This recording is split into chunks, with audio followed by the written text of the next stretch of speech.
Iya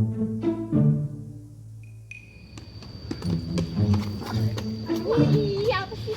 Maaf kak, maaf maaf.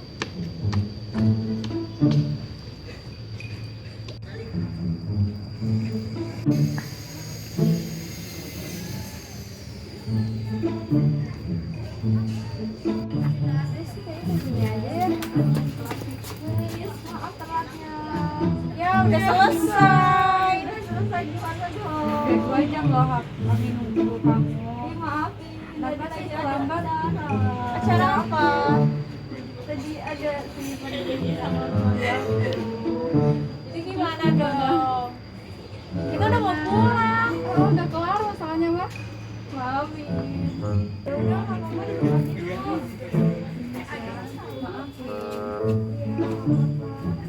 Udah lanjutin yang ini aja ya. Nggak apa-apa kan? Iya nggak apa-apa berarti nanti tinggal bikin PPT kan? Iya. Nanti itu dimasukin ke PPT. Iya. Oke, maaf banget ya. Iya, nggak apa-apa. Santai.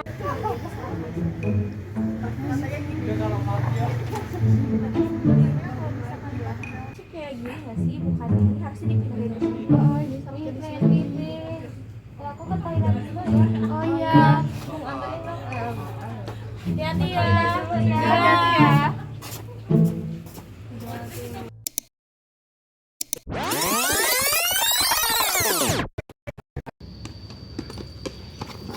Aduh, iya apa sih? Maaf kak, maaf. Kita sebagai umat muslim harus berusaha untuk saling memaafkan. Rasulullah Shallallahu Alaihi Wasallam telah mendorong umat muslim untuk bersikap pemaaf pada orang lain melalui contoh perbuatan semasa hidupnya, sebagaimana diriwayatkan dalam hadis riwayat Muslim dari Abu Hurairah bahwa Rasulullah Shallallahu Alaihi Wasallam bersabda, "Tidaklah sedekah itu mengurangi harta, dan tidaklah Allah menambah bagi seorang hamba dengan pemberi maafnya kepada saudaranya, kecuali kemuliaan di dunia dan di akhirat, serta tidaklah seseorang merendahkan diri karena Allah, kecuali dia akan meninggikan derajatnya di dunia dan di akhirat." Dengan saling memaafkan akan memberikan banyak sekali manfaat bagi diri sendiri maupun bagi orang di sekitar kita, seperti hidup menjadi lebih tenang dan bahagia, tidak memiliki musuh, belajar memperbaiki diri dari kesalahan orang lain, dan menjadi manusia yang lebih bijaksana.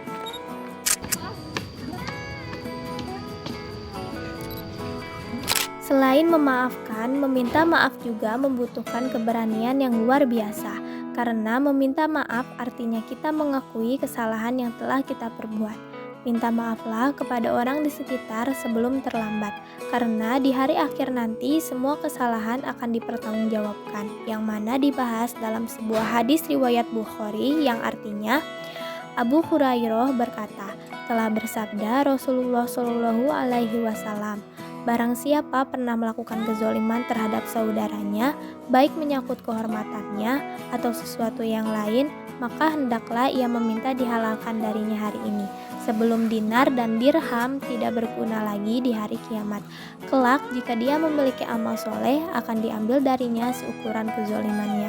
Dan jika dia tidak mempunyai kebaikan lagi, akan diambil dari keburukan saudara yang dizolimi, kemudian dibebankan kepadanya.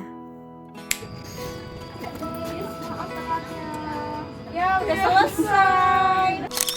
Janji merupakan sesuatu yang harus ditepati. Rasulullah Shallallahu Alaihi Wasallam bersabda, tanda orang munafik itu ada 3, yaitu jika berbicara ia berdusta, jika berjanji dia mengingkari, dan jika dipercaya atau diberi amanat dia berkhianat. Hadis riwayat Bukhari Muslim.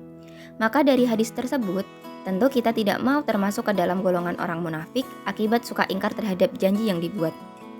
Ayat Al-Quran mengenai manfaat seseorang yang menepati janji, yaitu pada Quran Surah Ali Imran ayat 76 yang berbunyi, Bala man awfa bi'ahdihi wattaqa fa innallaha yuhibbul muttaqin.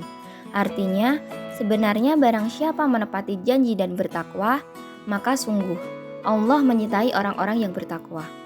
Maksudnya yaitu, barang siapa yang menepati janji dengan mengembalikan hak orang lain sesuai dengan waktu yang telah ditentukan dan bertakwa, maka sungguh dengan takwa itu, ia akan memperoleh cinta Allah, karena Allah senantiasa mencintai orang-orang yang bertakwa.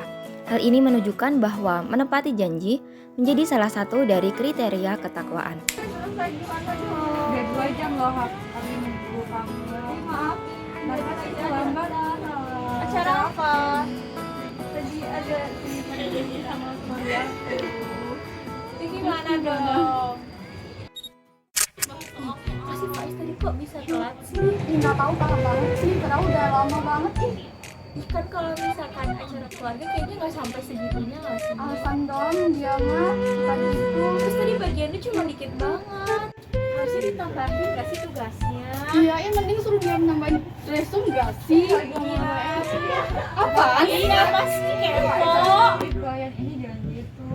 Apaan sih lo ih, parah banget sih, ikut campur banget sih lo ih. Kan lidah itu lebih tajam kayak pedang. Kok tahu mah itu pasti sakit hati dia. Lo kalau nggak tahu diem aja kali. Kan dia nggak usah akan ikut campur tahu. atau Kan dia nggak akan tahu. Minta maaf sama curain. lo kan minta maaf coba. Masa kayak gitu aja minta maaf? Lebay banget deh lo, mending diem deh. Kan juga nggak tahu. Allah Subhanahu wa Ta'ala melarang kaum Muslimin untuk melakukan gibah. Bahkan Allah menyebut gibah sebagai sesuatu yang sangat menjijikan.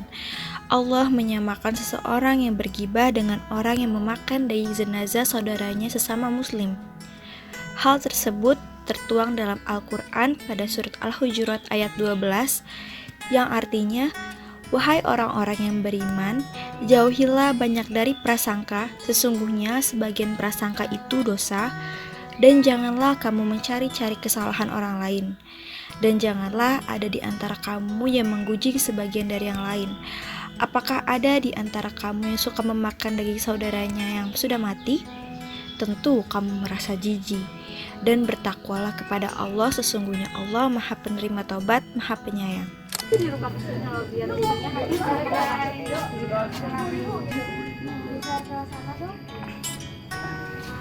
Oh, aku di sini. Iya, kamu kan mau aku bilang. Oh, yang tampakannya apa-apa ya. Dari mana tadi yang ini? Iya, pokoknya nanti ini sampai sini kamu tunggu aja ya. PPT kan? Iya. Iya. Kalian tambahin resume ya. Resume. Oke.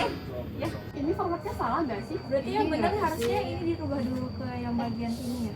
Bentar deh guys, udah azan. Itu kita sholat dulu aja gimana? Nanti dilanjut lagi kerjanya. Boleh. Ayo.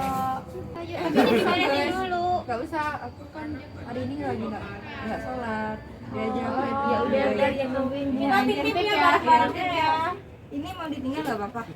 Kita duluan ya. Bye.